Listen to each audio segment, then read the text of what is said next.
go jungle, and this didn't contribute very much. Well, Saucin, though, we know is a player who's played a lot of Lulu. I mean, we know SBENU likes to play Juggermawk oppositions. They like to play with that Lulu in the mid lane and play around nuclear. So I can't say that Anarchy should have been too surprised that a very safe pick like Lulu would have come in last. All right, so how are we going to change things up this game? So Anarchy on the blue side. Actually ban out the Hecarim themselves, despite being noted Hecarim players. The likes of Ixu played it last game. Maybe it's just one of those situations where they don't want to pass away the Hecarim in the first round of picks on the red side to SBENU. Probably going to see plenty of mid lane bans from SBENU just to keep focusing on Mickey. I'm really surprised about the Zed ban here when SBENU's on red side. Odds are, I would say, that Anarchy is going to take Victor in the second round of the draft if they can get it, because that is a champion that is relatively safe to pick.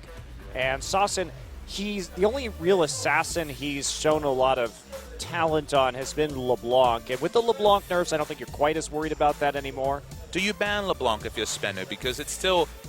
Look, it's definitely not as effective. There's less reliable also with just the width on the chain specifically being decreased, but it always has been a champion that was pretty safe to blind pick. That's true. And Mickey has been there before. Ari also not necessarily the worst champion to blind pick. Does have a lot of safety. Was banned last game, of course. Yeah, was banned last game, but I don't think they're going to let the Rise through. Gragas banned, so will it be Alistair or the Rise here? First picked for Anarchy. Given the way that things have moved so far. Remember, SBENU really prioritizing that Sivir last game, so there's still the possibility that that could come through. Opens up Alistair, but honestly, Snowflower, it's been the Thresh that's been a priority. And speaking of priorities, out of nowhere, Rek'Sai first picked by Anarchy. You're going to give away Sivir Alistair here, though. That may be not a very good trade. Maybe they're playing their own game, Monty. Maybe it's going to be the top lane Rek'Sai that, of course, Samsung Galaxy have been playing, but with so much up, it's a very strange insta-lock from Anarchy. Yeah, especially we have Evelynn available, and you know Ketch plays jungle Echo, so he's probably not going to be too worried about having that Rek'Sai taken away. I guess the only speculation is that he wants to push him away from the early pressure junglers. Gragas is taken away. Rek'Sai very favorable against Evelynn because, of course, has the Tremor Sense to spot her even without the direct vision. No rush to lock in a jungler. But Anarchy, they have the early power spike jungler. Again, we mentioned flexible top lane pick. Strange draft in terms of first pick from Anarchy, though. I feel like the priority in both our drafts so far today has been pretty wacky. Of course, Corki Fizz locked in the first round of the red side by Anarchy in the last one. Not really picks that stand out as being particularly valuable. Songyun going to go for the Lucian in this game. Heavy engage. Looking like Anarchy's game this time, and of course that Lucian can bully out that Sivir early, so they may want to provide a lot of kill pressure, and then Annie goes through combined with the Rek'Sai, even the Alistair too. There's tons of kill pressure in that bottom side if they want to get it rolling.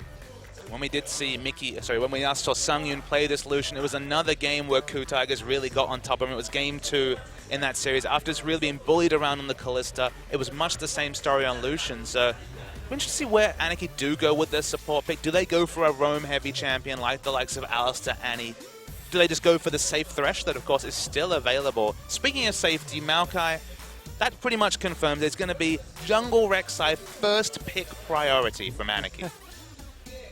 Very interesting. So going for the lane dominance right here with the Lucian, having some great synergy with the Rek'Sai and the Maokai. That's a lot of ganking pressure on whichever top laner they get.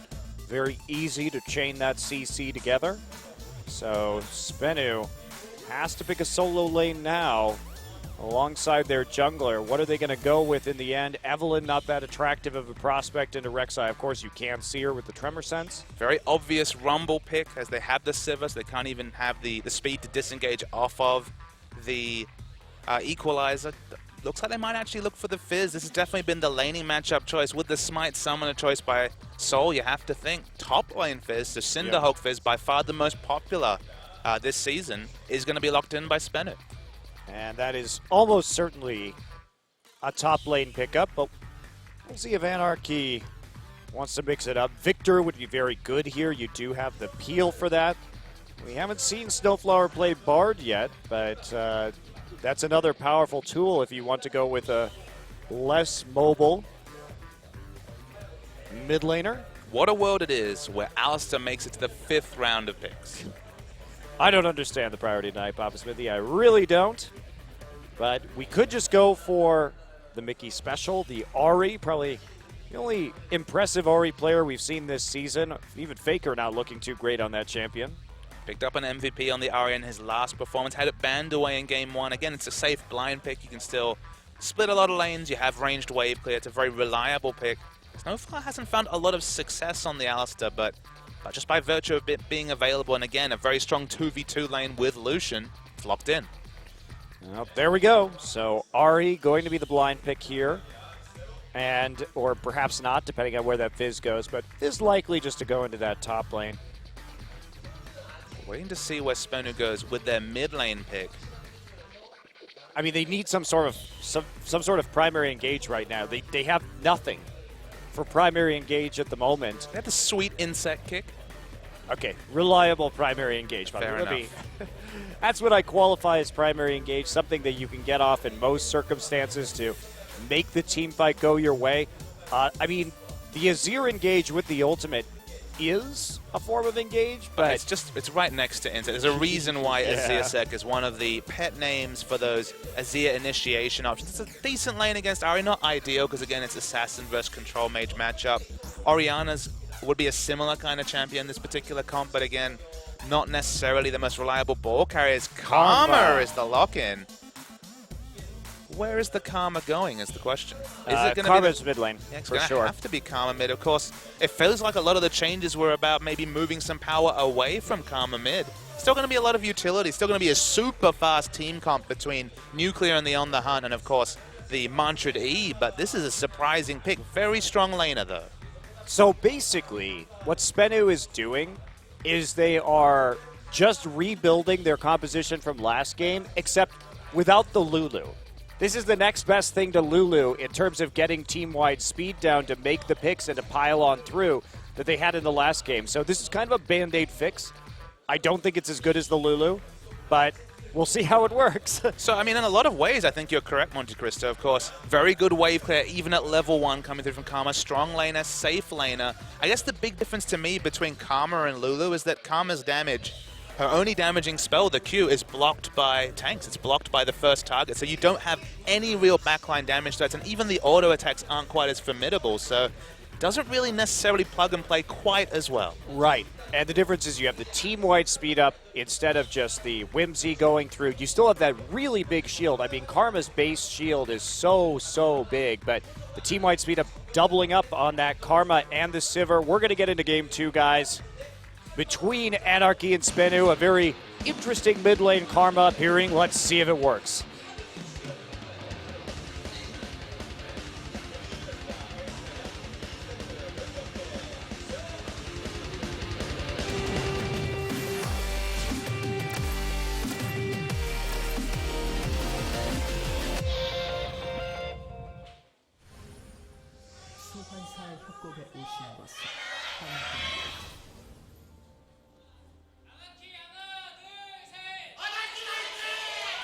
There we go, Monte Cristo. Finally, the Anarchy fans in full voice, and their team desperately needs them. They're 1-0 down against SBENU.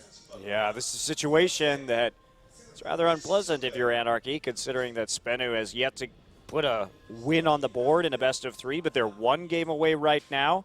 You can see even after their win, the SBENU fans, or the SBENU players, just looking very focused, not a lot of smiles. They just want to close this one out and get that W on the board. Super interesting item start by Sol. Doran Blade on the Fizz. Usually we see a far higher regen start. Maybe with the evolution of these jungle follows where you don't need to solo a camp, maybe just the extra damage to the camp will be enough to really get going as this top lane Fizz. Well, let's keep some eyes here on how this is going to work. So looks like lane swap is going to be coming in from Anarchy. I'm pretty sure they don't want that lane swap, considering they picked the Lucian very intentionally into the Sivir. They may be trying to call, but they're not going to get what they want here. I might actually disagree with you just because they're opting into a 2v1 onto a Fizz that really doesn't have any options farming under turret. Maokai, as we always say, has excellent range farming despite being a melee champion and good sustain. So they don't quite get the 2v2 lane. They isolate the mid. Maybe isolating the Karma versus Ahri might actually be a risk for them. But in terms of what they're holding down, and in this case it's the solo lane Fizz, I do like the lane swap. Well, also, you know, SBENU is that newer team. Maybe they're not so comfortable in a lane swap situation. Snowflower is going in for a little bit of harassment right here, but it's just not going to be effective. Still pretty high HP from SBENU. Catch going to take some damage, but Snowflower taking quite a few hits right now. Snowflower just trying to get aggro onto Catch, who just has to stay on the buff, couldn't peel away and try and kill Alistar, even though he was getting super low. Able to walk away, so they delayed the jungle follow regardless. They did indeed, but Lyra already moving through. He's not going to face the same trouble with Ixu as Secret looks for some harassment. Just gets the ward down, though. And, yeah, that's the thing. This top lane Fizz is punishable due to low wave clear, even though they have wave clear in the form of Karma and Sivir. So we'll see if they want to go for that early on. They could also... The theory, too, is you can give that blue buff over to Maokai and have him be much more effective in a 1v2. They're not going to do that this game. And low wave clear is generous when we're talking about top lane Fizz, because, of course, you can't max the Playful Trickster first. You're maxing the Sea Stone Trident, the W. It is very fiercely single target. It's like a lot of chip damage from a lane bully like Lucian. The last time I actually saw top lane Fizz is on the weekend. It was coming through from Flandre, and given some of his crazy item builds, maybe we shouldn't put too much faith in, but he actually went Magus with the Smite and went for an AP Fizz build, which, look, his AP he did that Echo with definitely too. didn't work out, but the Fizz at least has a little bit more promise when it comes to wave clear. With the Dawnblade start, still can't really see that from Sol. No, highly problematic. Well, where is Sol going to go right now? He chooses top. He's got TP into the top side. Rek'Sai's there. If he walks into that wave, he could be in big trouble. And there we go. Hook lands onto Ixu in the bottom side. They get some damage, but not a whole lot else. Now they are going to see the Rek'Sai in top lane. Sol spotted him out when going to ward. And so the pings continue, but this Fizz has to be very careful. Did buy 2 wards, does get them in the river and in the tri-brush. Was I mistaken, or did Fizz have blue buff? The only thing I can confirm is level 3, so it does have 2 different movement abilities to be able to get away from a gank. So it's quite slippery, even just at level 3. Might have even picked up the blue buff, but wasn't clear from a couple of moments ago. Yeah, it was a very quick movement up there. I mean, Lee Sin doesn't have it looks like, so definitely could have been handed over. Lee Sin not going to make that much use of a blue buff early on. It's a very high base cooldown on Playful Trickster. I believe it's at 15 seconds or more, so of course 10% will be relevant, but you don't really spam out your spells as Fizz until you get short enough cooldowns, and when you're not maxing Playful Trickster, that doesn't really come until level 12, level 13. So look, it's experience that's quite effective, and Lee Sin doesn't need it to complete his jungle, so still, probably not a bad passover by SBENU. All right, well, Ixu's going to be a little bit behind in levels thanks to the 1v1 for the top laner in that side, and he's also having a bit of trouble in terms of his CSing. They're slowly catching up, but with the wave pushing back towards Sol, he will have a much safer time CSing under that turret to make a difference. Hook goes on to Ixu, lots of damage, but here comes Lyra. Actually, Secret bounced out, and Secret has nowhere to go. Aggressive at the wrong time, and that's why it's so risky to play aggressively when you don't know where the enemy jungler is. They had no wards to see that Lyra was incoming. And Snowflower just able to punt him 650 units towards his oncoming jungler. Very smart move. Now Nuclear ends up getting denied. It's a very nice early game from Anarchy, and just smart moves from their jungler, in particular Lyra. He's the one we kind of have to single out. Almost a non-factor on jungle Fizz in game 1. Already getting a kill involvement in the first 5 minutes in game 2. Well, we have to say that was very unusual for Lyra as a player, just because he has been a big factor for this team. In fact, you look at the 2 big stars of Anarchy, the biggest playmakers have been Mickey and Lyra, so to see him on that Fizz and not doing much at all for that last game was not really in his character. Snowflower doing an excellent job of freezing this wave and not letting it hit turret. Of course, Nuclear has a lot of wave clear, so maybe only delaying the inevitable, but still smart use of the headbutt regardless. And Ixu gets there before it hits turret, so Nice little laning mechanics coming through. I guess one thing I'm interested in Monte Cristo, one thing I want to know the answer to is, where does the second max come through from Sassen? Because when we've seen Gorilla play this support Karma, Q max, for lane control, I think, is always going to be a given. We've seen W max for the extra root duration come through. You mentioned the high base health on the shield, over 400, 430 or so if you max it second. I can still see arguments for W, but regardless, you're going to get a lot more experience on mid lane Karma than bot lane.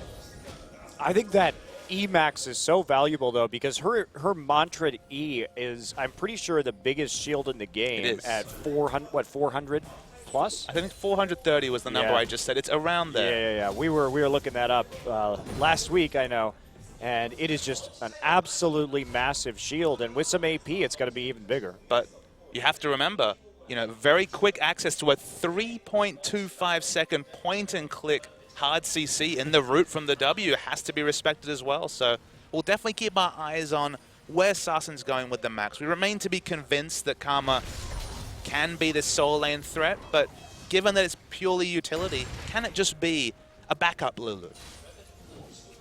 This will be a very interesting backup Lulu, I have to say. No other team has tried to use the Karma as a backup Lulu, but SBENU found a way to effectively run the same comp again. And, I have to respect the draft from SBENU here, just because they won with the comp the last time. They looked better on it than they have previously. They looked competent on it.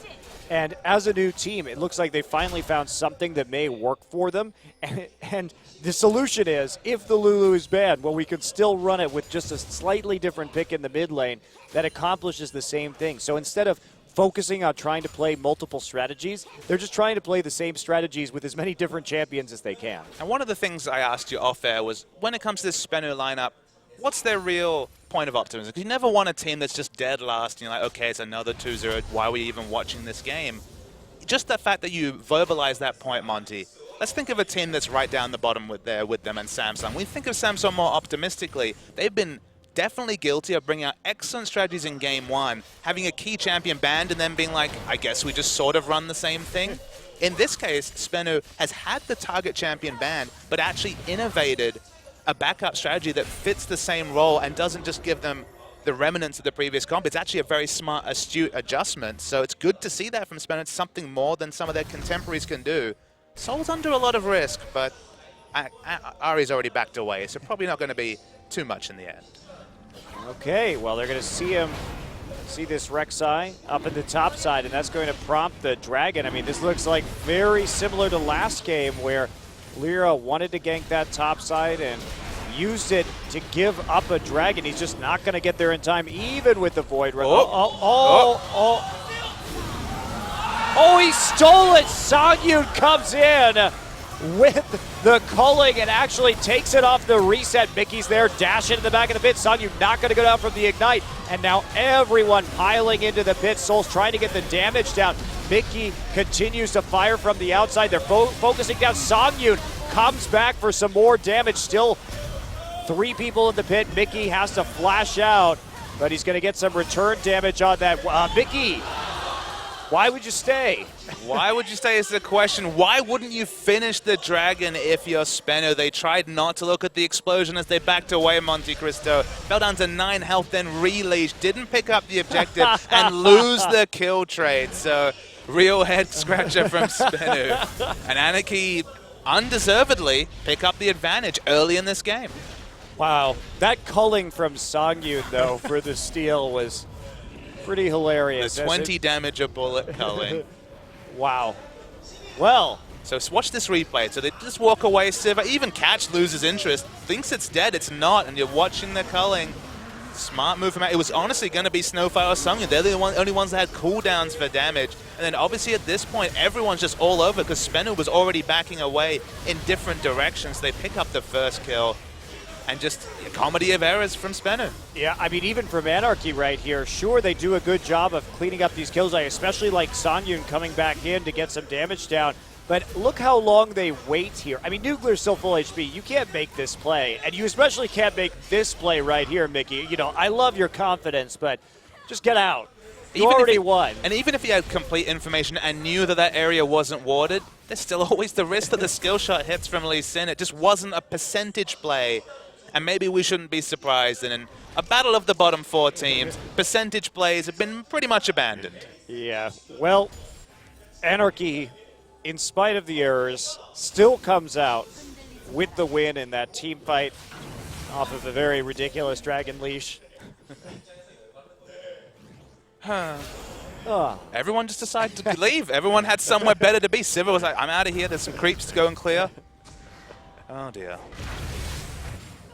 Lyra now going to take up a little bit of counter jungling. And now there's going to be frustration on the side of SBENU. And what better play from Lyra on a strong skirmishing jungler? Just get in the enemy jungle, get in their face. They've got excellent ward coverage around this blue buff area, and realistically might be contesting the blue buff we expect to spawn in a few seconds. Seems like it.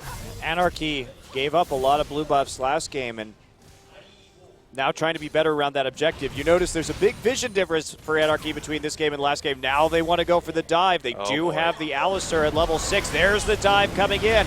Pops the ult immediately. Mickey's there. This is where everyone dies on SBENU. Can they even get a kill in response? Songyun on the cleanup crew for a double. And Snowflower excellently tanking out the turret. In fact, in general, the turret aggro juggling was wonderful from Anarchy. This is the Anarchy we expected to see in Game 1. It took us a very lame game from them in terms of just really rolling over and dying when it came to dragons, when it came to kills, but really getting it together in Game 2. Well, this warding is so much more typical of what we've seen from Anarchy than what we saw in Game 1, where they were just very lazy about their vision control when they normally just populate the map with wards. I mean, we've seen them with 5 pinks on the map by 15 minutes before against top teams, and it's very uncharacteristic of them. So they seem to be pulling themselves up by their bootstraps now and starting to fix some of the errors they made in Game 1. I can only speculate that in Game 1 they were so focused on those item times. We noticed Lichbane double Trinity Force at about 15 minutes. Maybe they were just so focusing on early damage, you know, saying, okay, can't afford the consumables this game, no green wards like they typically do, because this is a team who even before Sightstone, everyone's buying 2-3 wards, whereas the mid laner, the jungler, etc. They spent all that gold on damage, didn't really parlay that into an advantage, and then there was pink wards that were honestly sticking around Dragon for 20-30 minutes the previous game. This game, back to the earlier power specs, back to the likes of Maokai, who can just build the Catalyst and throw in wards whenever possible, and a much more typical game from Anarchy. Yeah, they keep on pushing through there. They're trying to punish just by proxy farming right now, denying nuclear as much as they can, making that Avarice Blade look like a foolish investment. And they're getting their way. Secret and Nuclear have no way to make plays. Meanwhile, Catch is going to go to the opposite side of the map, but with the blue buff already taken away, I mean, this is Sausage gets a blue, but there's just much more advantage to the movement on the map that we've seen from Anarchy so far. Songyun just going to pop out and finish off this turret, looks like. And this is definitely an early game where both the kills, the turrets, and even the Dragon, maybe crucially the Dragon, because honestly that was the big turning point of the game, is going for Anarchy. And it was the same story for SBENU last game, and roles reverse here. Yep. And there we go. There's the 5 pink wards on the map at 15 minutes. It's actually late by their standards. They're excellent at maintaining these smart timings. They just have so much safety around the map. Early power spike jungle in terms of the Lee Sin who's going the warrior enchant. There's just no lanes to gank because they just don't have pressure anywhere. Yeah. Excellent setup on the Dragon right now. And look at this timing. So Songyun left the turret up and the wave pushed back after the proxy farming. And look at this. 15 seconds before Dragon, that's when the turret goes down. That's when they push the lane forward. And it's just a total blackout for SBENU around this Dragon. The pink wards have been set up so far in advance. You could argue that maybe this is overkill. 4 pink wards in the river. That's a very hefty investment in terms of team-wide gold. Honestly, though, Monty, this is when you get scolded by your school teacher after game 1 that it's like, look, what were you doing? You know your strengths. You don't get anything done. And you just play as optimally around the vision game as possible because they completely let it go last game. Yeah, I mean, you know you've got a lot of wards when even I'm questioning how many wards you have. There can be no ambiguity for Anarchy when it comes to this second Dragon. Even Home Guards was picked up. Mickey was a bit cute with his back time. He only really got the recall through 8 seconds before the Dragon, but had the goal to fit in the Home Guards. So got the big shot, finished the Merlinomicon, so probably still worth it. SBENU's definitely not playing around this dragon, but Anarchy haven't started off despite having just picture-perfect warding. Yep. Well, they're going to go for it right now. They get the waves in the place where they're going to be comfortable. Ixu has the teleport. He's got to be careful. Some shenanigans afoot up in the top side from SBENU because they're just so afraid of walking into the darkness in the river right now. And Ixu has his own little pink ward right there. And you know what? I don't know if they could see anybody when that dragon buff was taken. They may not actually have a very good timer on that. That's unique, of course, with the change to dragon. It's almost always clear because someone's usually in a lane or in a ward.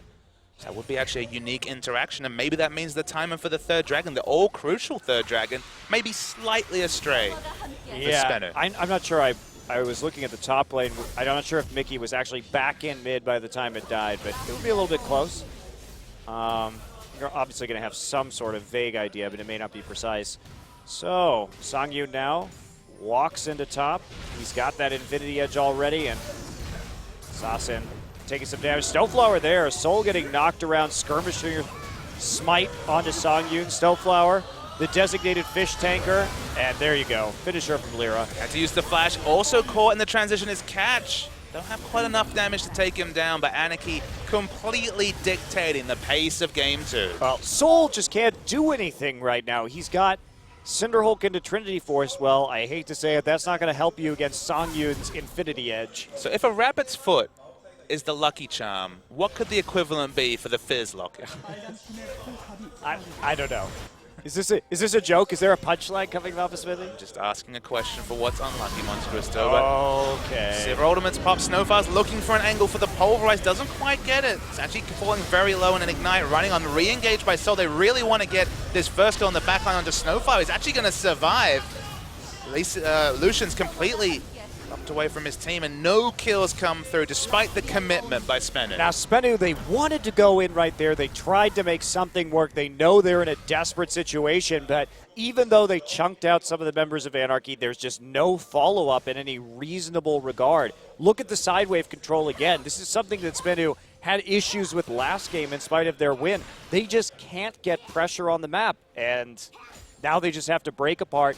Can't take the mid turret, can't take any outer turret, and that gives Anarchy a whole hell of a lot of time to clear out the jungle and recall. It is unfortunately SBENU not being able to force anything out of Anarchy. Anarchy are dictating the pace, they're dictating the dragon control. It shouldn't have been this way, it should have been first dragon to SBENU, but even a mistake around that objective moved what would have been a very hollow early game victory in terms of the first dragon completely away, and now things are stacking up, and just like Anarchy, who were looking at an early third dragon, an early fourth dragon from SBENU last game, again, it's completely reversed this game.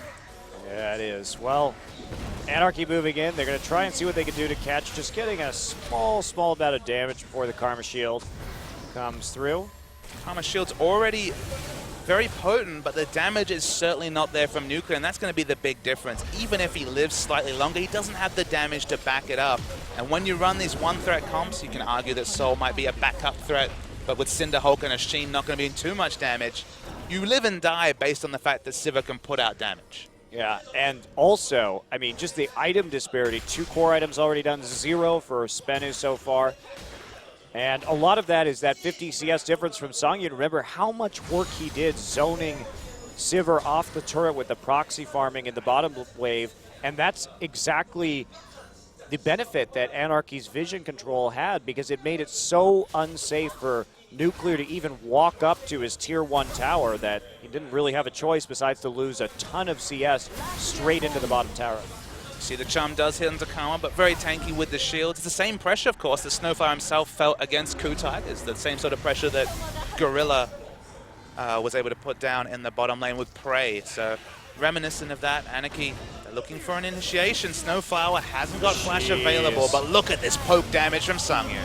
Yeah, that early Shiv, combined with the Infinity Edge, equaling some massive damage early in this game. And 21 minutes, no Infinity Edge from Sivir. That is a dire situation. That Avarice Blade just hasn't been able to do a lot of work with the low amount of farm Sivir has gotten since picking up that item. So they're going to take the blue buff. They could transition immediately into the bottom side right now. They have the wave prepped.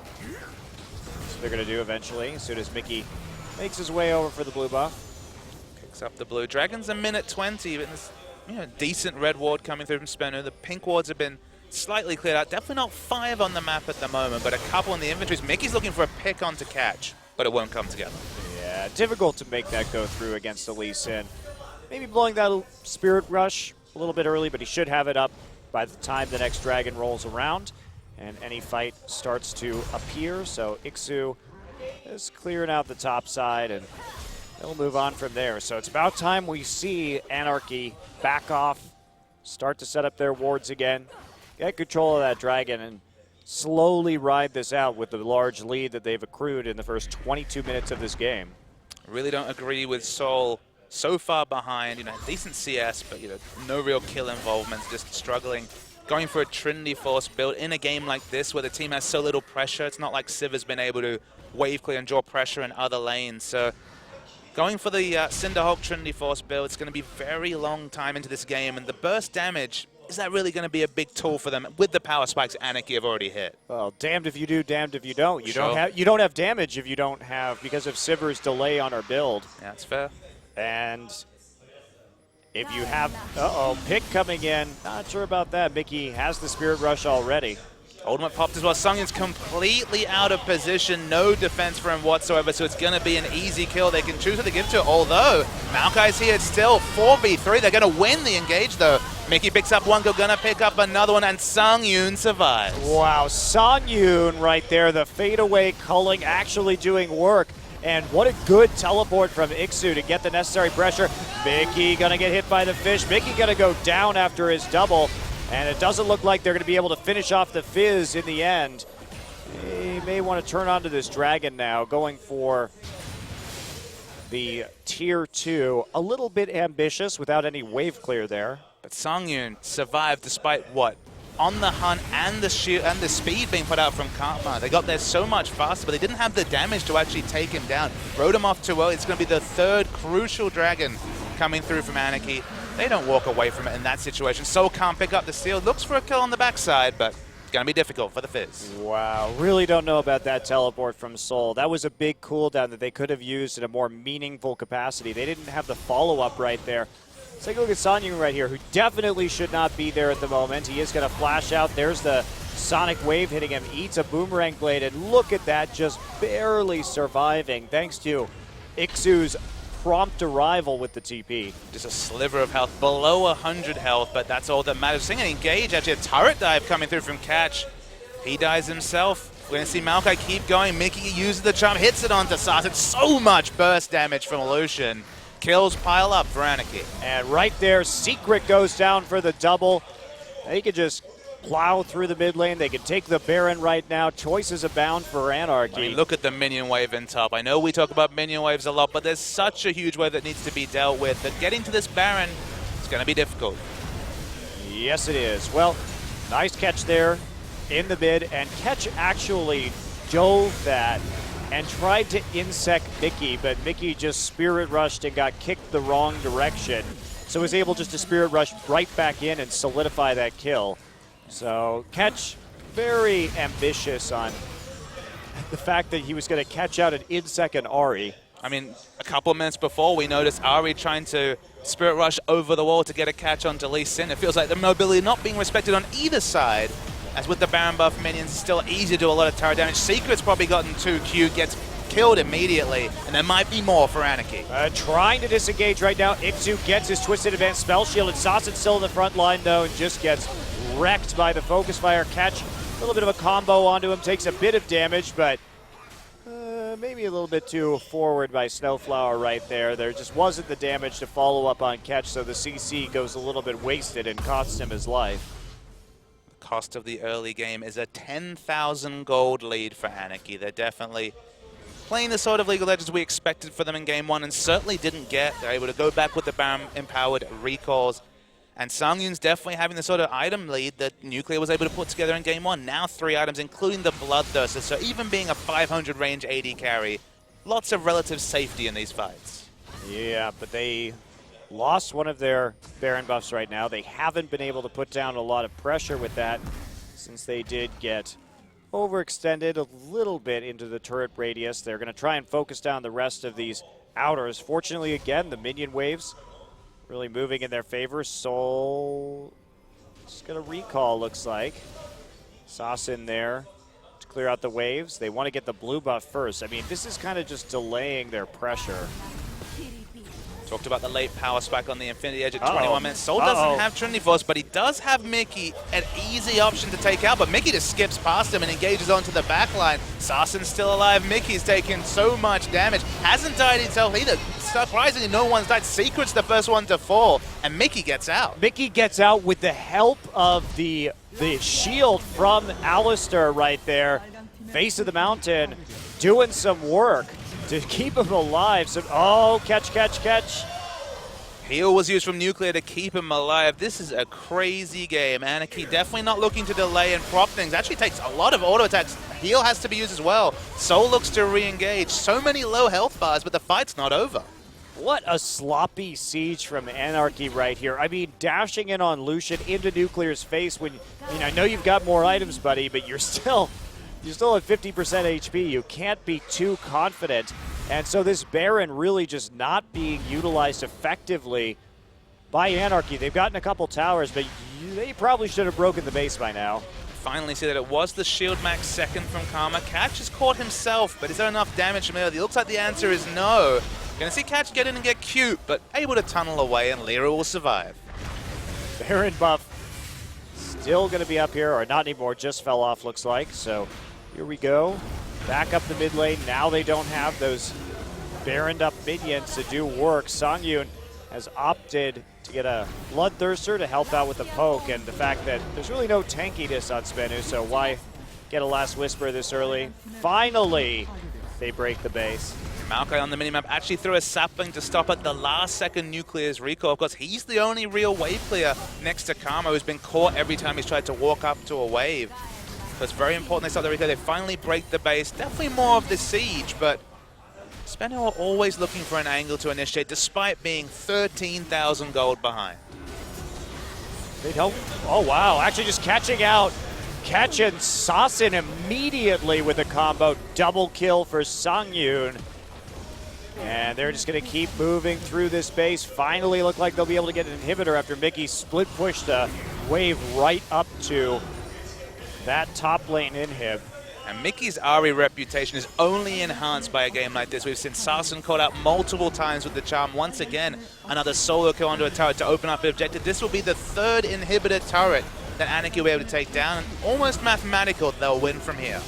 Yeah, moving forward. Songyun again with the aggressive initiation. He's going to dodge the fish, though, with the help of that QSS. Soul dives to the back line. He goes down. And that's going to be probably the close to the end of this game. Anarchy may decide to back off, but they're gonna go for the gamble. They're going to go for the finish. This is the Anarchy we know and love. They keep going, but they get the pick onto Secret with another charm coming through from Mickey. It's going to be at least one Nexus turret coming down. And in a 5v3 scenario, this should be the game. Pushing forward, getting that last Nexus turret. Now they're going to focus on the Nexus itself. They take out Snowflower, but there's just not enough. Can they pad their stats in the meantime? Catch once to get a hit onto Anarchy. He's not going to quite make it into the back line. A double kill for Sivir.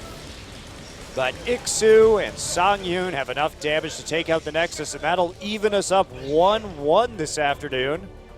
Anarchy squares the ledger with a win in Game 2. SBENU in Game 1 almost got split pushed by the Hecarim in Game 2. Anarchy, they could have sieged, but they just thought they'd just try out 3 or 4 dives. A couple of them didn't come off. Finally, the last one did. They were 10,000 gold ahead, so they were with enough of an advantage to try out something cute. But definitely bottom of the table action on display here, Monte Cristo. No doubt. Bloody game. Not with the best strategy, but in the end, this time Anarchy, in spite of that ridiculous dragon fight early on, they got the first dragon this time. They didn't fall behind in objectives like they did last time, and they were able to get the wards down necessary to close. And I think it's another game that reminds us why we do see Ahri bans come in against